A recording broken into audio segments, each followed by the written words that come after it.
लगाण वर्षारे पहाड़ पानी पशि भुशुड़ा कांथ अल्पके बर्तिले तीन परिवार 3 दिन धरी वर्षा लगी रही बेले घर पछपटे पहाड़ू पानी माड़ी आसवा फल गजपति गुमा ब्लॉक अंतर्गत झामी पंचायतर परशुरामपुर ग्राम में 5टी घरे पहाड़ पानी पशिला पानी पशिबा जो समस्त आसबाबपत्र नष्ट होता जमापड़ी।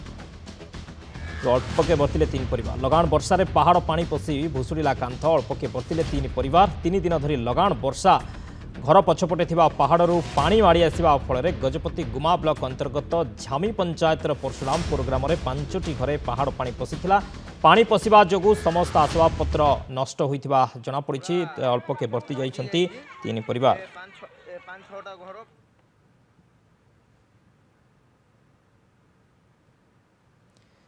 आपण माने देखुछंती विजुअल किभली भाव में पहाड़ पानी पशिचे और घर कांथ भांगी आसबाबपत्र सबकि नष्ट हो जाइए। ये हूँ लगातार जो लगाण वर्षा 3 दिन धरी लगाण वर्षा पर एभली चित्र गजपति देखा मिली पहाड़ू पानी आसी घर कांथ भांगी घर भितर पशिची घर समस्त आसबाबपत्र नष्ट होइछि। अल्पके बर्ती जाइछंती घर परिवार लोके। सरोज बिरा गजपति रिपोर्टर आम सहित रही। सरोज कौन सूचना रहुछि केते लोक प्रभावित होइछंती ए जो पहाड़ू पानी आसवा फल ए घर भांगिबा केते परिवार आ द्वारा क्षतिग्रस्त होइछंती?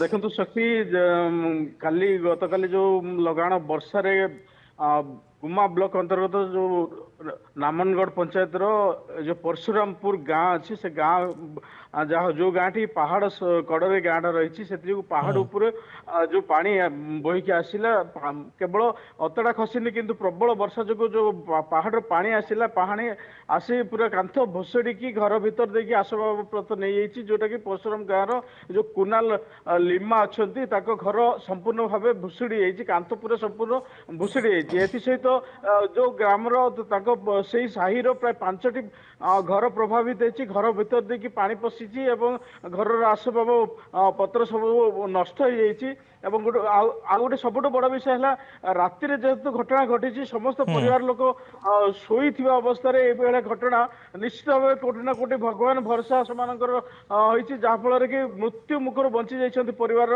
7 जन सदस्य थे परिवार जो कुनाल लिमांकर जो कांथ भुसुड़ी पड़ा किंतु कोटि ना कोटि वर्षा पानी जो घर भीतर पशिला समस्त उठिकी बाहर को जो आसी से क्षण जो घर कांथटा भुसुड़ी पड़ी फल मृत्यु मुखर से अल्पके बर्ती जाइए।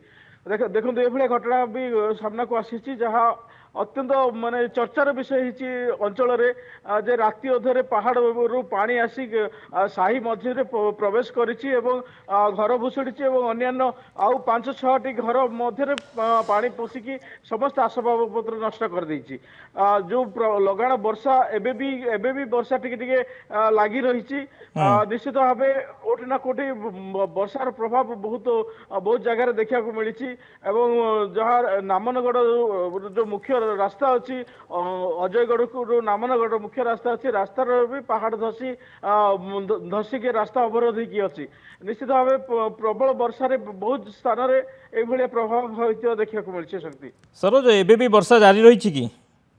हाँ निश्चित एबे भी वर्षा किछि जारी रही वर्षा संपूर्ण थमिनी किंतु जो परिमाण गतकाली जो परिमाण वर्षा होता आज वर्षार परिमाण टी कमी किंतु तथापि वर्षा किछि लगी रही निश्चित जहाँ को देकी लोक भी विचलित अच्छा कोटि ना कोटि आहरी घटना घटो कि। ओके बहुत बहुत धन्यवाद सरोज समस्त सूचना।